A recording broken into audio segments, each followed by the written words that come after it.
Hey everybody, hope your week's been going well so far. I'm not going to be able to release the video I wanted to release this week, but I'll explain that next Wednesday because I'm releasing something else then. For now though, I wanted to respond to a video recently uploaded on Kite Tail's channel about a question she'd asked her followers on Twitter a while ago. A question I missed because I usually find Twitter impenetrably boring, so I hardly use it. Pardon my censored language, but f*** the stupid 140 character limit. I'm way too verbose for that. Anyway, you should definitely check out her channel, linked in the description. It's smart, respectful, fair, honest, and just really interesting. It's a definite boon to gaming on YouTube and deserves much more recognition. So as I was saying, the Twitter question asked male gamers who play as female protagonists when given the choice why they do so. The answer varied wildly, but the most common reason given was that they found the characters attractive in some way. That doesn't bother me, of course, but it's surprising. I figured the most popular answer would have been that they were bored of the generic grizzled white dude protagonist, and playing as a woman was a great alternative. I myself probably pick or create a female protagonist about 75 to 85% of the time when given the choice. Honestly, the most common factors that will make me choose otherwise is that the female characters seem uninteresting in some way, or if I think the male character is particularly awesome. It's the same idea whether we're talking about pre-crafted characters or player-created characters. When creating a character, I'll usually mess around and pick whatever I think is cool at the time.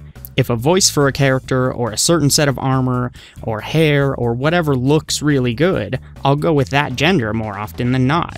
If that statement, combined with the percentage of time I pick female characters, says anything, to me it would say that I don't often like what character creation offers for males.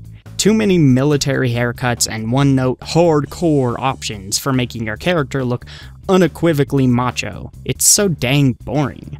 There are exceptions, of course. For example, Skyrim's male characters can look pretty cool because they're so varied. Orcs in particular can look really awesome when they're male.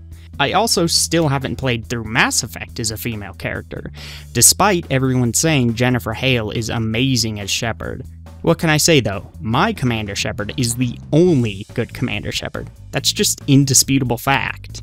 I guess I'm just strange though, because I also tend to pick characters of African descent when choosing male, despite me being white. There are multiple reasons for this, including that they tend to better fit many of the short-haired, grizzled creation options offered in most games without looking generic. Plus, my preferred race from a gameplay standpoint in Elder Scrolls is the Redguard, which are inherently darker skinned. But ultimately, you can probably thank CJ from San Andreas for that quirk. I love that character, and African main characters are so rare that I'm just always sort of creating more experiences like I had with San Andreas for the first time. Heck, even my me is Randy Jackson. None of these options are deal breakers, or deciding factors for me when thinking of purchasing a game, of course, but I won't say that it hasn't swayed me a few times. I wasn't at all interested in playing Bioshock Infinite from a gameplay standpoint, because of the various balancing issues I had with the original game. But damn if Elizabeth's character design isn't one of the most compelling I've seen in a game. And I'm glad she was there, because I really enjoyed Infinite's gameplay, which I probably wouldn't have even tried if she wasn't there. Some of my favorite characters are female, like Elizabeth, Garnet from Final Fantasy IX, or Riku from Final Fantasy X. You know, it's not like I have any particular preference or inherent bias for choosing female or male characters when the characters are designed for me. I don't choose female characters solely because they're female, or avoid male characters because they're male. I just happen to choose female characters more often because they can often come across as more unique. They appeal to me for a multitude of reasons, but if the male characters fit those reasons better, I'll just as quickly pick a male character. The first time I can remember choosing to play as a female created character was probably in WWF SmackDown for the PS1. I have no clue why that was my choice at the time, but damn if I didn't love playing as that character. I didn't even do it to make her scantily clad or anything, assuming you even can. I don't even know if the diva aspect to the WWF/WWE existed then. She was honestly modeled after the Hardy Boys, who were my favorite at the time. I haven't watched wrestling since like 2002, but I still play the games on rare occasions because I think they're kind of fun. And whenever I do, I always try to model some of my characters after the Hardy Boys style, because just putting a rubber Speedo on your character is super boring. Unfortunately, that often doesn't work too well in the modern games due to the lack of interesting clothing options. An attempt at a Hardy Boys-esque character usually ends up just looking like a regular person wearing regular clothes. So I also spice it up with some absolutely insane characters like this one instead. But I'm getting off topic. In fighting games, I usually main female characters as well, but it's almost always purely from a mechanical standpoint. In Street Fighter IV, I main Juri because I love her specials. In BlazBlue, I play as Noelle Vermillion and Taukaka because they're so fast. Tekken sees me using Asuka because she's basically got the average Jin/Kazuya fighting style, with some quirks I personally like for their combo potential. And before her, I mained Zhao Yu because I have a weakness for fighting game characters who can attack from different stances. In Soul Calibur, I use Siegfried because I love his overarching story. He was such a dork in Soul Edge, but dang if he didn't turn out to be super cool in Soul Calibur 3. But my second choice is Zhang Hua. Virtua Fighter, it's Sarah, and in Dead or Alive 5, it's also Sarah. Okay, so the actual Dead or Alive character I choose is Mila. Why? Not necessarily because she's the least sexualized, but because her fighting style seems aesthetically powerful, and her hair is cool. In the Souls games, my first created character is usually female. The female character I used in that Dark Souls 2 fanfiction video I released a while back? Yeah, that was my first character, and my main character. In Saints Row 3, I made a super cool looking female character that I'd show off, but I don't have it downloaded right now, and doing so just for 10 seconds of footage would be a waste of 5 hours. Part of the reason I chose her was that the voice actress is Ali Hillis, who also plays Lightning in Final Fantasy XIII. How freaking hilarious is it to hear her talk like she does in Saints Row? In Dragon's Dogma, which has one of the best character creation systems I've ever used, I actually play as a male character, but my pawn is decidedly much more cool than he is, and she is a she. GTA Online? Oh hell yeah, I picked a girl. I was super excited to make my character in that, to the point where I actually drew what I hoped I could make her look like about 3 weeks before GTA Online was even released. Speaking of art, I don't know if anyone realized yet, but I'm an illustrator. I do the art for my title cards and anything else I need for my videos or channel. I'm so infatuated with the idea of cool female leads that I love imagining and drawing them. And I do the same with female villains, because I think female villains that aren't Maleficent clones are far, far underutilized. Sure, I also like to draw women because the round, smooth flow their basic body figure provides compared to men is just super gratifying for me to draw. I'm not going to pretend that I don't also just enjoy drawing pretty women's because they're pretty women's, so to speak.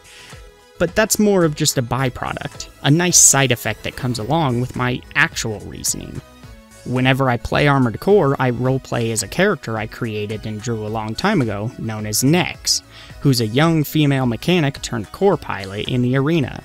I came up with the concept forever ago, and it just sort of stuck with me ever since. I like to imagine her father ended up rising through the ranks of the arena using his core, the Black Mamba, in his match to become the #1 ranked contender known as the Ninebreaker. A weapon he'd purchased from some less savory people on the black market backfired, greatly damaging his core. He still pulled out the win, but refused to finish paying for the weapon that almost cost him the match. It wasn't but a few days before he was killed for that choice, making his reign as Ninebreaker the shortest in history. At 10 years old, Nex immediately decides to retool her father's core, join the arena, and rise up the ranks herself. She's determined to set a new record as the longest reigning Ninebreaker, using her rebranded core, Ivory Angel. A lot of backstory for a game that doesn't really allow much in the way of role-playing. It's a game where you can't even create or see your pilot at all. But I don't care, because it's interesting to me. I even went so far as to draw a female character to accompany the one I use for the Second Opinion channel avatar, in case I'm ever lucky enough to get the chance to collaborate with female creators. My favorite anime? Azumanga Daioh, which literally stars a cast of 6 girls. and likes to make fun of the idea of sexual fan service far more often than it actually includes any, and it barely even makes fun of it to begin with.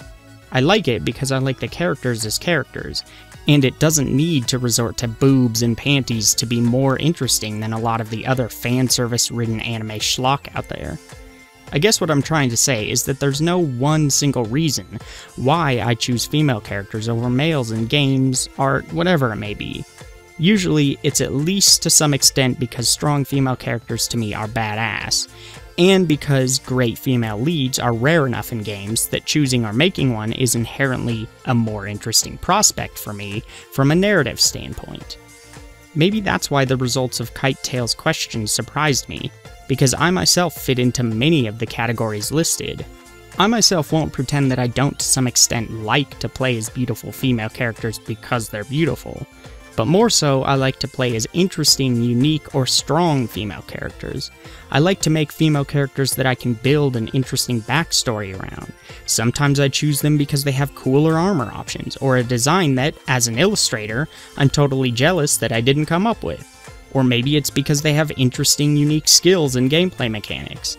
Sometimes I like the voice actress, or the storyline of the character looks more compelling. Sometimes the character model's face emotes better because it has more time put into it. Sometimes it's because the male character options suck, or all my friends ended up making the same clone male character, and I just wanted my playthrough to be unique. Sometimes I want to stand out in online lobbies. Sometimes it's to experiment with a female character being in a role that you'd usually never find them in. Sometimes I identify more with their motivations, goals, or problems. Sometimes it's for no other reason than I want to play as a female character. I have tons of reasons for playing games as female characters, the least of which is that they have a nice body. Again, I don't think there's anything wrong with that being the deciding factor for people. I just didn't expect it to be the leading reason. As always, if you enjoyed this video or have anything to say, subscribe, like, leave a comment, etc. I'll see you next Wednesday with a new video. Take care.